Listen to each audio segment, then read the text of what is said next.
Hola, muy buenos días. Muchísimas gracias a todos los que nos están acompañando esta mañana en este webinar organizado por el Hospital Clínica Bíblica.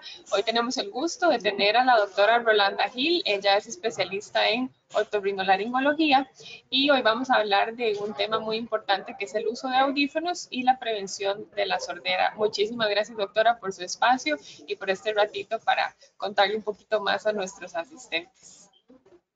Buenos días, Elizabeth. Muchas gracias por esta oportunidad. Buen día a todos. Esperamos aprender un poquito y recordar que hoy, 3 de marzo, se celebra el Día Mundial de la Prevención de la Sordera. Por eso es la importancia de este tema a tratar.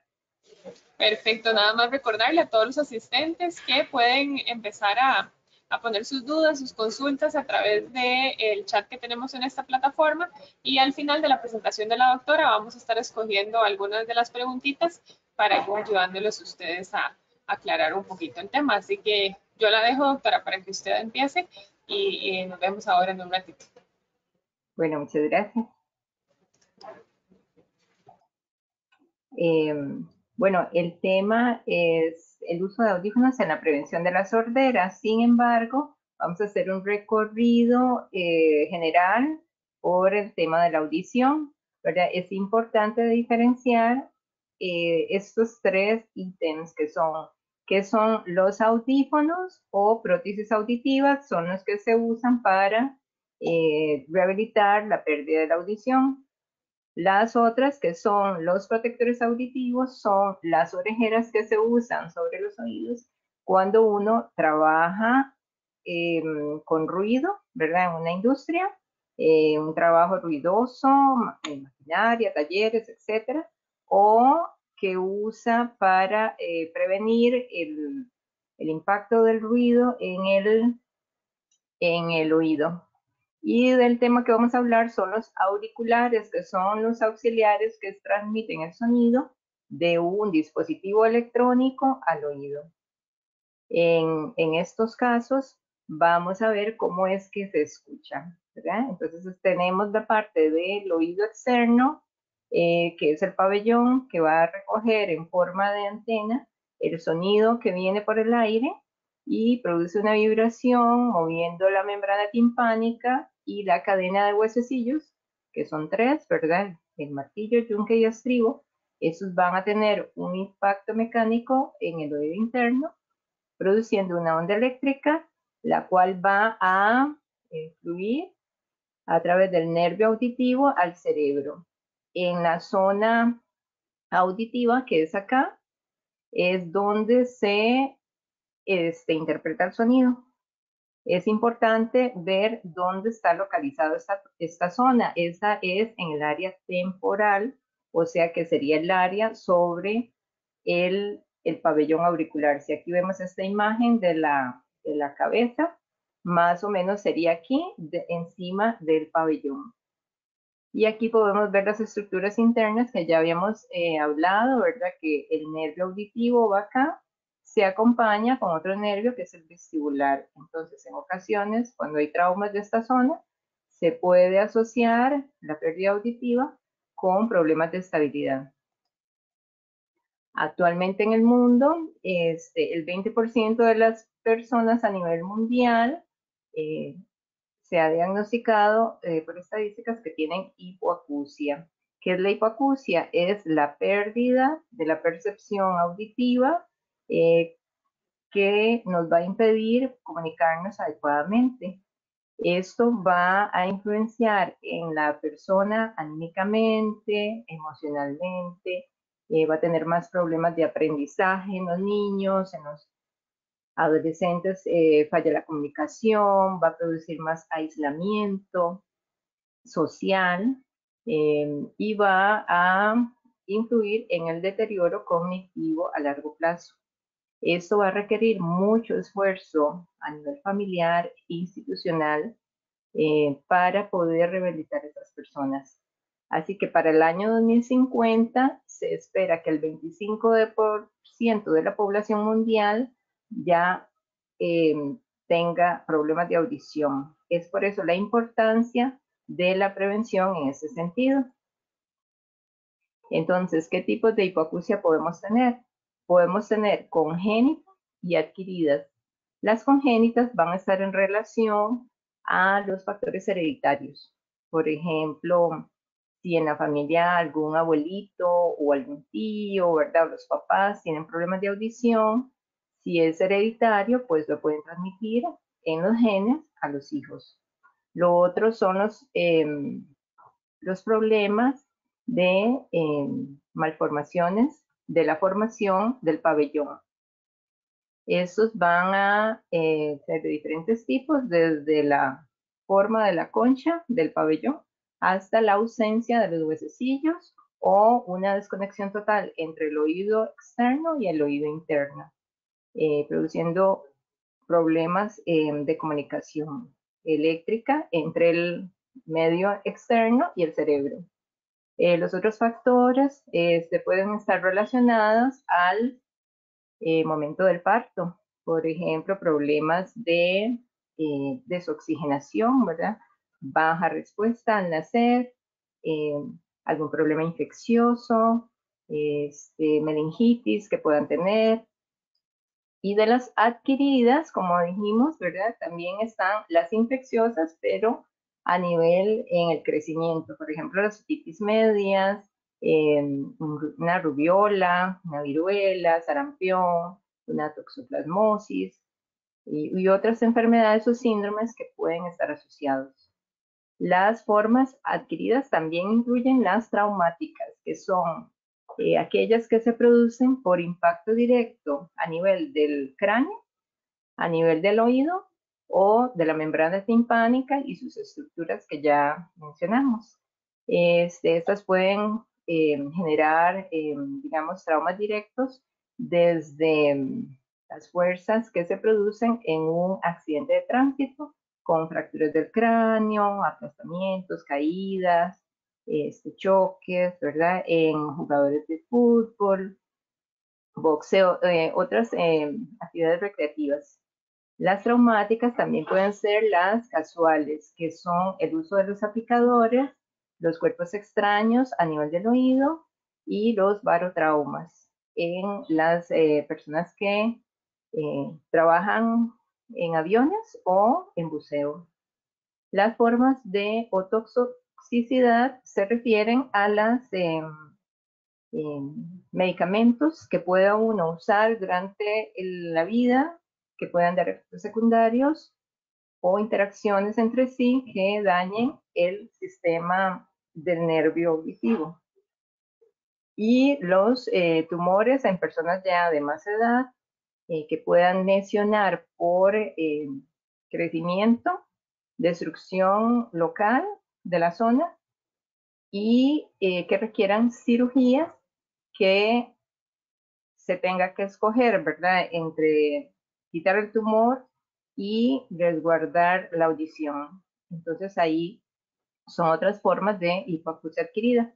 Las otras que son por exposición al ruido incluyen las laborales, que son las que se adquieren por el uso constante de ruido en el trabajo y exposición sin protección auditiva. Y las recreacionales, por ejemplo, los usos de tecnología, que ahora cada vez es más frecuente, ¿verdad? Desde el uso del celular, los reproductores de música, las personas que van a los conciertos, inclusive el uso de los dispositivos de aumento de volumen en reuniones casuales, en eventos, en conciertos o hasta en iglesias que pueden afectar. Entonces, ¿esto cómo se diagnostica? Bueno, aquí hay un diagrama del proceso.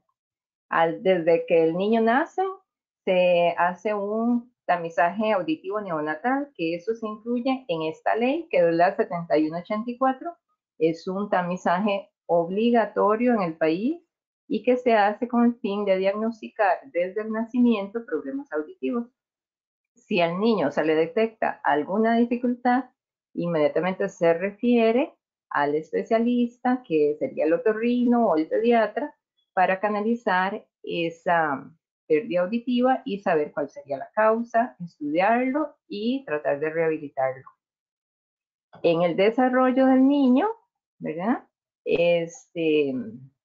Bueno, quiero decir que entre el nacimiento y el desarrollo infantil es muy importante la acción de los familiares, tanto las abuelitas que cuidan a los chiquitos, las tías, las jardines infantiles, donde se puede detectar alguna disrupción, o sea, un problema auditivo. ¿Cómo se da eso?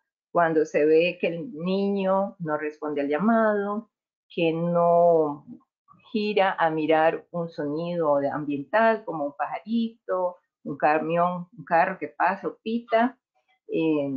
Eso se puede ir deduciendo, depende de la reacción del niño al ambiente. A nivel de el ingreso al medio escolar, se hacen unos audiometrías de ingreso. Ahí también se pueden detectar esas pérdidas auditivas y poder orientar a las familias. En las consultas del niño sano, ahí es muy importante ver la salud en general, si padece alguna infección, si tiene algún problema en el oído, ¿verdad? Alguna infección viral que pueda afectar esto, la importancia de las vacunas como prevención de estas infecciones, hay que recalcar. Como decía, las audiometrías, ya sea a campo abierto o en cabinas, son el proceso diagnóstico. Entonces, lo primero es la detección. Luego, el examen físico del chiquito, ¿verdad? Que se hace por medio de un pediatra o un otorrino. Y luego la parte de audiología, que ya sería con un audiólogo. Esta parte se hace en una cabina sonoamortiguada estandarizada que está regulada por ley, donde la persona responde a ciertos estímulos sonoros y ahí se va haciendo un registro que se llama la audiometría. Ahorita vamos a hablar de ese tema. Si se diagnostica un problema auditivo, se recurrirá a los estudios de imagen. Esos pueden detectar, como dijimos, malformaciones óseas o anatómicas o problemas vasculares, aneurismas o también tumores que puedan afectar la audición. Y ya luego las evaluaciones personalizadas dependiendo de los hallazgos que se tengan. Esta es más o menos un diagrama de una audiometría. Entonces se registra en tonos, ¿verdad? Y en frecuencias. Entonces, acá se ven del -10 al 120 decibeles, que son la unidad de medida del sonido. Y arriba se ven los tonos, o sea que es la intensidad. Para una audición normal, ¿verdad? Se considera entre 0 y 20 decibeles, que es acá. Como ven las figuras, son los sonidos ambientales normales, como un pajarito, unas hojas que se muevan, un sonido blanco, como el ruido, el sonido de un implemento eléctrico. Se considera audición normal de 0 a 20 o hasta 25 decibeles. Cuando hay una pérdida leve, ya sería de 26 a 40 decibeles, que será acá. Entonces es cuando la persona ya empieza a preguntar en la conversación, ¿verdad? Cuando uno ve que ya preguntan cómo, qué dijo, no entendí, me puede repetir, ya uno puede inducir que la persona tiene problemas de comunicación. El área del lenguaje se establece entre 500 y 2000 Hz, ¿verdad? Que es la parte central de la curva. Esta es la zona del lenguaje. Entonces, para la izquierda se registran los sonidos graves y para la derecha los sonidos agudos. Los que más se van perdiendo con la edad, que se llama presbiacusia, son los sonidos agudos, porque es el deterioro en el tiempo de unas estructuras que se llaman estereocilias que están en el oído interno o caracol. Ya cuando hay una pérdida moderada, se superan los 40 decibeles hasta los 70, que será acá. Y ya ahí podemos ver sonidos más intensos, como algunos electrodomésticos que se puedan dar, ¿verdad? Cuando hay una pérdida severa, supera los 70 decibeles hasta los 90. Acá se ilustra con el sonido, por ejemplo, de un tráiler. Un sonido musical en un ambiente cerrado, o el de las motocicletas, o escapes de camiones, ¿verdad? Cuando hay una pérdida profunda, entre severa y profunda, es cuando ya la persona sí tiene más dificultad de comunicación y requiere de una ayuda auditiva. En este rango se establecen, por ejemplo, como dijimos, ¿verdad? Eh, Sonidos laborales que superan los 85 decibeles. Aquí están los perforadoras, como cuando arreglan las calles, las armas de fuego, las personas que trabajan en ese ámbito, o las personas que están en la guerra o que tienen que usar cortadores, maquinaria industrial, ¿verdad? Instrumentos musicales que son más sonoros, o inclusive los motores de avión. Entonces, en este rango entran las personas que trabajan en esa área. Entonces, ¿cómo prevenir la hipoacusia? Bueno, pues como ya dijimos, desde el periodo neonatal, asesorando a las familias este, en cuanto a una buena salud genética, ¿verdad? Que no haya, evitar la consanguinidad, evitar problemas perinatales del parto, como dijimos, enfermedades infecciosas con la vacunación. A nivel de adolescencia y infancia, pues seguir con ese proceso, ¿verdad? Cuidado de la salud general, los chequeos médicos, la vacunación, y en el de la detección y tratamiento temprano de las infecciones de oído. En esa parte, pues hay que cuidar desde el oído externo hasta el oído medio, donde podemos, que serían evitar los traumas directos, la manipulación, evitar el exceso de humedad en los tratamientos que no están indicados, procedimientos que no están certificados también. Y a nivel de adolescencia, pues también, y a lo largo de la vida, ¿verdad? Se establece que uno debe de tratar de tener una escucha segura, o sea, que uno es mejor deleitarse con un sonido agradable, escuchando música, salir a un bosque, escuchar esos sonidos agradables, pero cuando ya superan los 85 decibeles, entonces ya eso se genera en un sonido intenso que es molesto, que es doloroso al oído, que repercute en lesiones que son permanentes.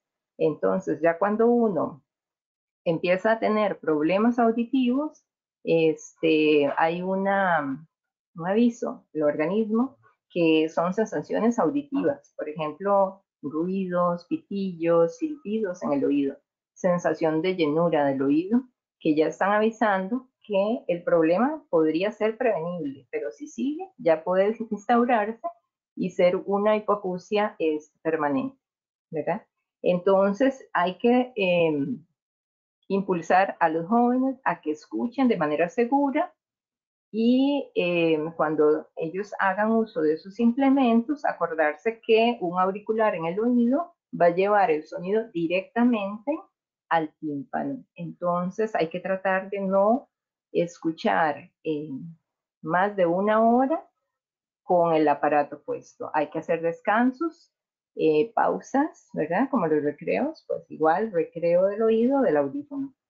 Lo más importante sería usar auriculares, porque los que son de introducir a veces pueden también impactar cera.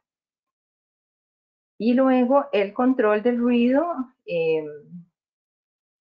a través de plataformas. Ahora los dispositivos tecnológicos, tienen alertas, ¿verdad? A nivel mundial, desde 2015, se estableció una norma para que hasta fabricantes de celulares, MP3, teléfonos inteligentes, tengan una alerta que le digan al usuario que ya está llegando al nivel máximo de audición permitida, que ojalá fuera el 60% del máximo de sonido en ese dispositivo. Entonces, igual como un reloj o teléfono inteligente le puede medir a usted las palpitaciones, los pasos, la hidratación, las horas de sueño, igual le pueden medir la exposición a sonido, la intensidad de este y alertarlo para que usted haga prevención y haga un descanso, una pausa o baje el volumen. Hay que también prevenir las ototoxicidades. Entonces, en los adultos mayores,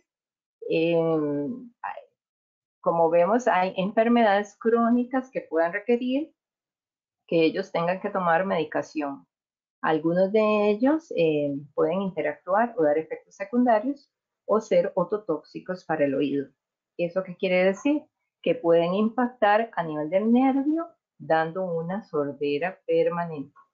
Algunos tratamientos oncológicos también se asocian con ello. Y por supuesto, el control de ruido ocupacional. Entonces, si uno trabaja en áreas de mucho ruido, pues usar protectores auditivos, descansos, ¿verdad? Hay una norma que dice que lo permitido por ley son 85 decibeles para industrias. Igual para RIC-TV, para fiestas, por eso se regulan hasta las 10 de la noche, ¿verdad? Para respetar a los vecinos. Entonces, 85 es como el tope que se establece. Si uno supera 5 decibeles, se supone que uno laboraría 8 horas diarias a un 85 decibeles o menos, es lo permitido.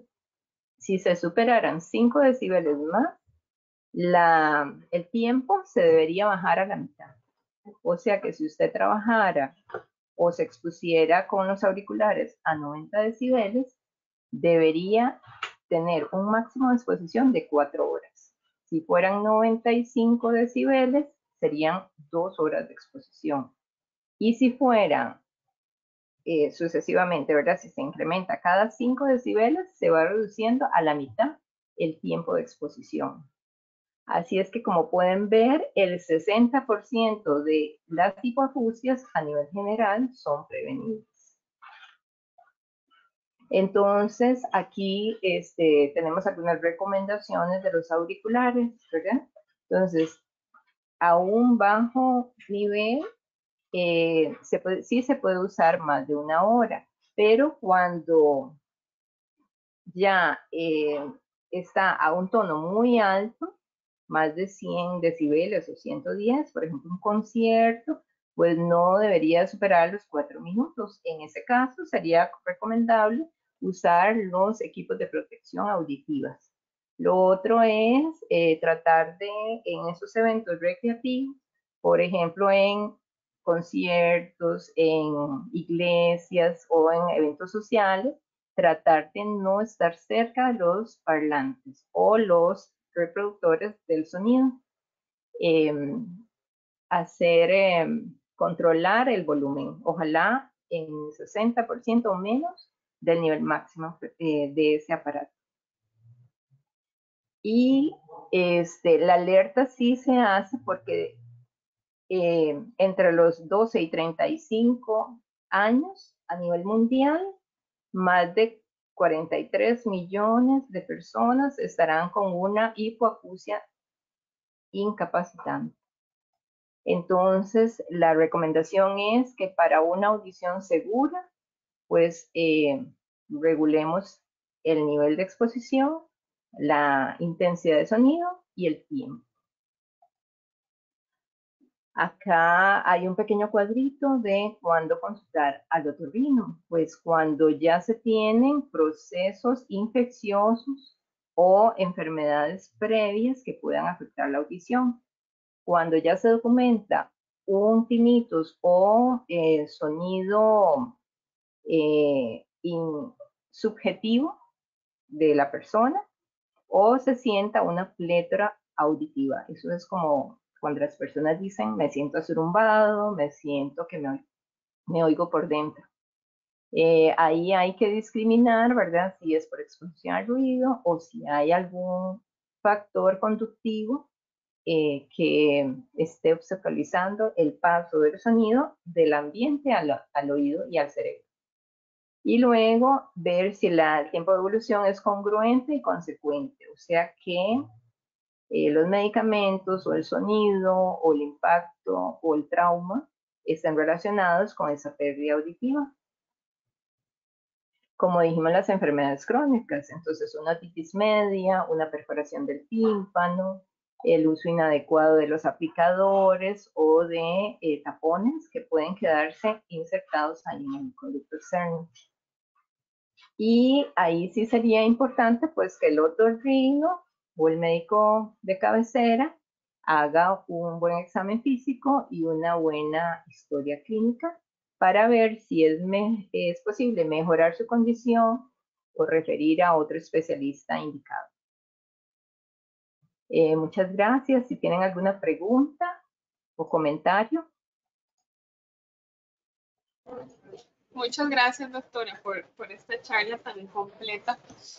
Por aquí tenemos una preguntita que acaba de entrar. Vamos a ver. Dice, los audífonos con cancelación de ruido me producen dolor luego de un uso extendido. Trabaja normalmente en teleconferencias y estuvo leyendo que la introducción de un sonido de baja frecuencia para producir la cancelación del ruido externo podría producir estos problemas. Que si usted conoce casos al respecto.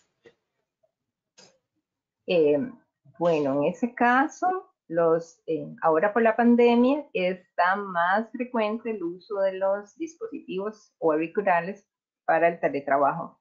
En ese caso es mejor hacer un descanso del dispositivo que poner esa cancelación del sonido, porque bien que mal, la cancelación del sonido es como un ruido blanco que interfiere en que el cerebro capte ese sonido, ¿verdad? Es como un enmascarador.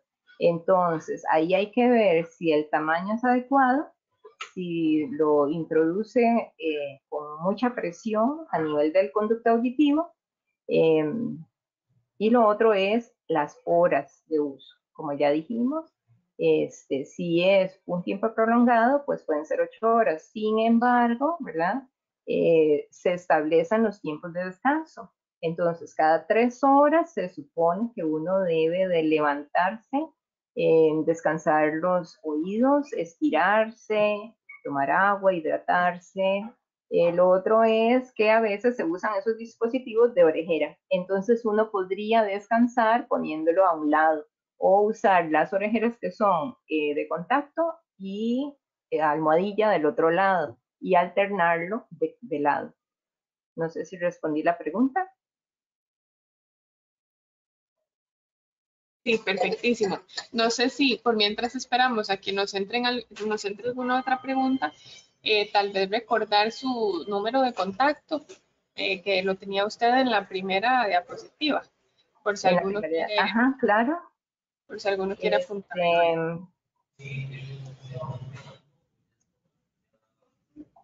Sí, estoy en la clínica bíblica, en el consultorio del edificio Omega, en el piso 7. Y acá les comparto el teléfono para citas o para llamar. Sí, la central, ¿verdad? 2522.000 y sería la extensión 6055. Correcto, Entonces, así es, Elizabeth. doctora, por ahora no nos entran más preguntitas. Igual siempre decimos, ¿verdad? Que estos webinars siempre se cuelgan en el canal de YouTube del Hospital Clínica Bíblica. Entonces, a veces a uno, bueno, dice Floriluz que tiene una, que por favor le demos un chancecito. Que a partir de mañana va a estar este webinar ahí en el canal, entonces pueden repasarlo, porque a veces, ¿verdad? A uno le queda una dudilla, pero si lo vuelve a ver ya se le quita esa duda.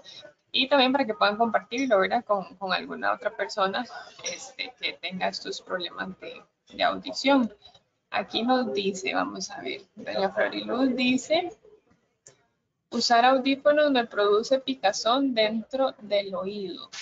¿Hay que tenerle cuidado o no a este síntoma? Pregunto. Bueno, el oído, como ya habíamos visto en la parte externa, se ve ahí la diapositiva. En la parte externa tiene el pabellón y el conducto externo, ¿verdad? Entonces, en la parte del conducto externo hay un sector que tiene unos pequeños pelitos, como la nariz. Ellos son los encargados de la autolimpieza del conducto externo. Generalmente cuando uno presenta un exceso de cera o humedad, pues puede producir picazón. Como estábamos diciendo, ahora con la pandemia tenemos más webinars, tenemos más teletrabajo y se usan más estos dispositivos. Hay que acordarse también de la limpieza de los mismos, porque uno los usa y luego los deja por la mesa, se le caen al piso, los toca sin lavarse las manos y luego se los vuelve a introducir en el oído. Entonces hay que tratar de vez en cuando, pues pasarle una toallita, usar el alcohol, pero en forma seca, igual con las manos y el teclado, para prevenir infecciones a nivel del conducto externo. Lo otro es a nivel del baño. Cuando uno se toma la ducha, muchas veces al lavarse el cabello se le introduce agua. Esto genera humedad y la humedad también puede producir sensación de molestia, como de desconfort y picazón. Esto no quiere decir que tenga una infección, ¿verdad? Si ya tiene inflamación, disminución del tamaño del conducto o dolor, ya sí es bueno consultar a un especialista. Perfecto, doctora. Por acá tenemos otro que dice, el uso de audífonos aún a bajo nivel puede agravar la tinnitus.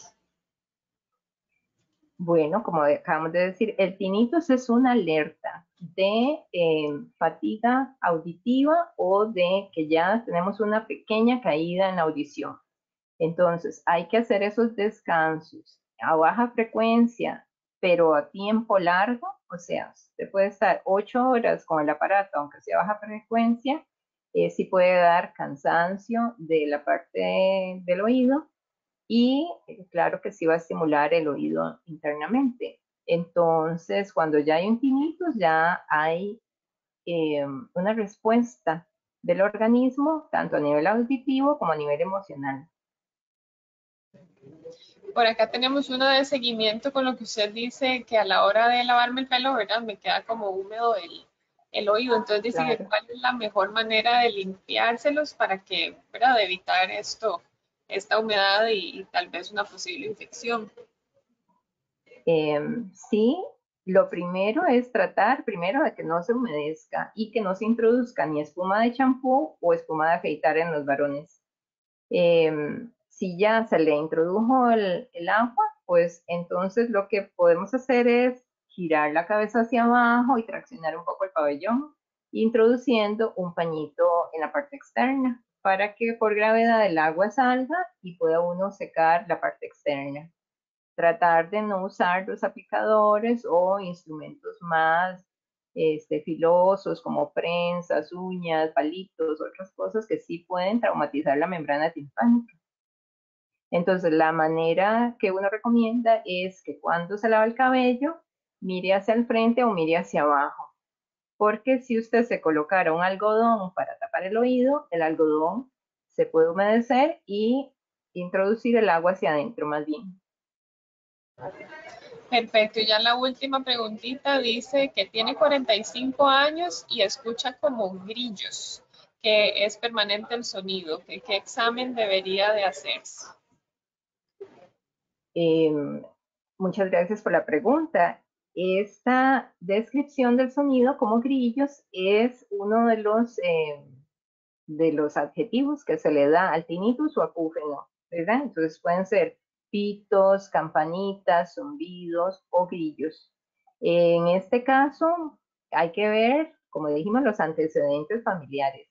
Los antecedentes personales, si ha tenido infecciones previas, si ha trabajado con ruido, si tiene cera, pues ahí entonces hay que consultar a un especialista, ya sea primero su médico general o médico otorrino, para ver si requiere de una medición del sonido, que sería una audiometría. Perfecto, doctora. Así llegamos al final del webinar. De verdad, muchísimas gracias por tomarse el ratito de contestar todas estas preguntas y también muchísimas gracias a todos los asistentes. Ya a partir del 11 de marzo vamos a tener más webinars, vamos a tener casi que uno por día, entonces así que estén atentos ahí a cuando les enviemos la invitación y a usted, doctora, siempre que guste, ¿verdad? Exponernos algún otro tema, estamos para servirle. Sí, muchas gracias a todos. Entonces, enfatizar que hoy en el Día Mundial de la Audición hay que prevenir mucho el uso de todos esos dispositivos, enfatizar en los más pequeños de la casa, haciendo educación para evitar que en el futuro vayan a tener problemas auditivos o de comunicación. Muchas Perfecto. gracias, Elizabeth. Buen día. A usted, doctora, muy amable. Buen día a todos los asistentes. Hasta luego. Hasta luego. Chao.